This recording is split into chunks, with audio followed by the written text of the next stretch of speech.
Hello teacher. Sa video po na to, pag-aaralan naman natin yung halimbawa ng ating assessment result per quarter. Yung format, okay, regarding sa results of our periodical test, yung gagawin nating reporting or result of assessment. Okay, based to sa periodical test ng first quarter. Ano yung format para mas madali sa atin na gumawa ng report regarding about this. So, ito po yung, bago natin simulan muna itong video na to, kung di ka pa nakasubscribe sa akin channel, please click mo yung subscribe at yung notification bell para maging updated ka sa mga latest educational video. So, narito nga yung halimbawa ng ating assessment result per quarter for this school year. Kaya ito yung format, ito yung title natin. We have the school. Okay, lalagay din natin dito yung sa school. Okay, subject, grade level, at quarter. Kung ano quarter. So, kung quarter exam ba to na periodical ng first quarter. So, it's by subject na ginagawa. Okay? By subject siya. Kung sa English, sa science. So, ganito lang yung mga format na ilalagay ninyo. Course, una, grade level. Parang consolidated report na siya for the school. Okay?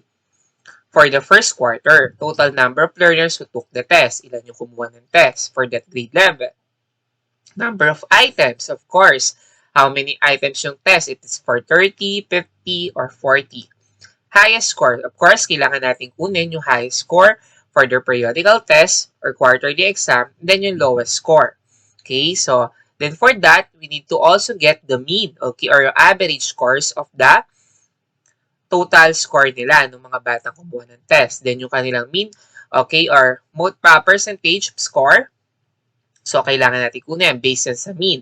Then, on that, kukunin din natin yung kanilang learning competency code.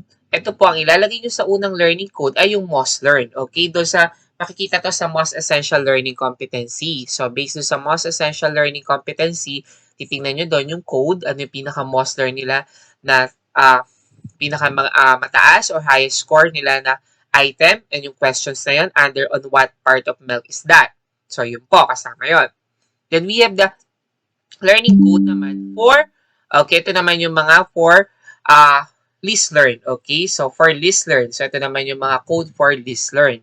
Okay, so sa list learn naman, okay, ano yung pinaka-lowest o pinaka-mababang score, okay, na kanilang nakuha. Okay, so yung pinaka-mababang score, okay, na item. So yun yung ilalagay sa list learn. Under what part of objective yun ng most essential learning competencies.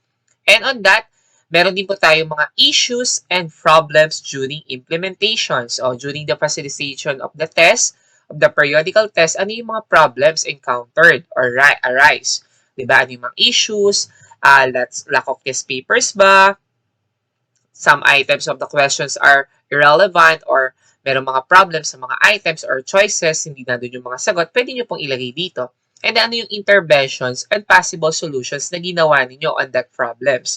So, you will also included it here. Okay? So, yan, kasama po yun. So, yan yung part ng assessment result per quarter. Okay? So, yan po yung part. Madali lang naman. So, it can be prepared by one grade level focal person or a subject coordinator. He or she will consolidate all the report by subject. Mas madali. Okay, malimbawa tayo dito for English. Ayan. Okay, so for English, we have grade level 1. Ito po yung halimbawa natin ng third quarter, or fourth quarter, sorry. It's for fourth quarter last school year. So, kung makikita ninyo, grade level, okay, kasama, na total number of learners, kunyari 380 kasi medyo malaki school namin. So, number of items, 40. Ilan yung highest score doon? 36. Ano lang lowest score? 22. Ang mean niya ay 36. Then, ang MPS niya, percentage ay 90. So, LC code kapag wala sa most essential learning competency can be excluded here. So, meron naman tayong objectives, yung use words that are related to self, family, school, and community. That is the most learned. Ang pinaka-least learned topic nila is talk about oneself, one's family, and one's personal experience. So, ang pinaka-problems na natin na-encounter for grade 1 is failure to submit the test on time.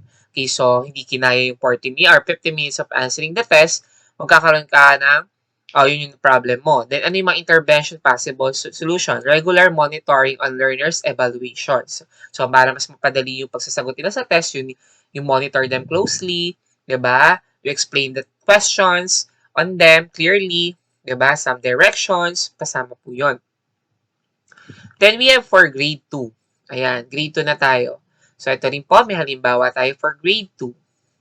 Okay, for grade 2, 329 yung kumuha ng test, 40 items, 37 yung highest, ito yung lowest natin, at yung mean natin 35 and 56. So, meron tayong 88 and 9 sa MPS. At may code na siya. Okay, based yan sa belt natin. So, they are must learn the classify, categorizing sounds of animals, objects, yun kasama. So, listener naman yung recognize the difference of made up and real in text listen to. So, dito naman sa parents' failure to submit copies of assessment material on time. Kasi ito ginawa to during pandemic eh. So, yun yung mga issues or problems. So, if you are having a face-to-face classes, you will encounter different problems in facilitating the test. Diba? Iba na ngayon. So, balik na tayo sa normal. Okay? So, update them sa mga intervention. Okay, so kasi minsan kapag gano'n yung nakaraan sa kung kayo pa yung nag-online pa din, pwedeng ang maging solution nyo, you will provide messages in the group chat before the scheduled date of assessment. Pwede rin naman to, is still established now kahit face-to-face classes. You still have a group chat where you will update them privately, send them messages, diba? About the date of assessment. So they will be fully prepared. Okay, so doon sa test na yon. Next is for grade 3. Yan, 359 po. 40 items, 35, 19, 35 yung 19 yung lowest score. Okay, 35 yung kanilang mean. Okay, and then yung MPS nila 87.5. Most learn nila yung review, reading and writing short sounds of E, A, E, O, or U, or CBC patterns. Sa inyong pinaka-listener naman nila about recognize and read some irregularly spelled words, di ba? Like enough. So, parents, failure to submit the copy of assessment, then you will send screenshot or follow up, provide additional materials, printed copies para sa mga di nakakuha. Pwede po yun.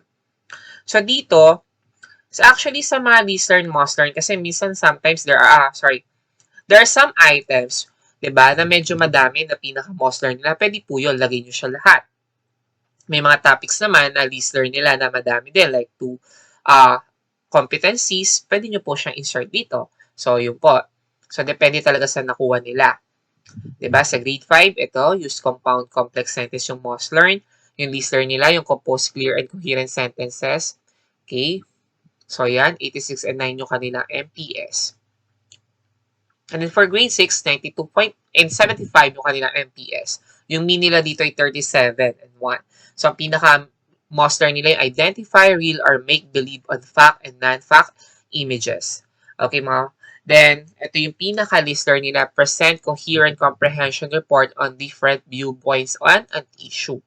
Okay, so some issues kasi nung pandemic are yung mga internet connections when we are facilitating the exam. But for now, we are in the new back to normal of face-to-face classes. Ano ba usually yung mga problems we encountered? Diba? During the implementation of some power exams. Diba? Usually, some students are absent. Kasama po yun.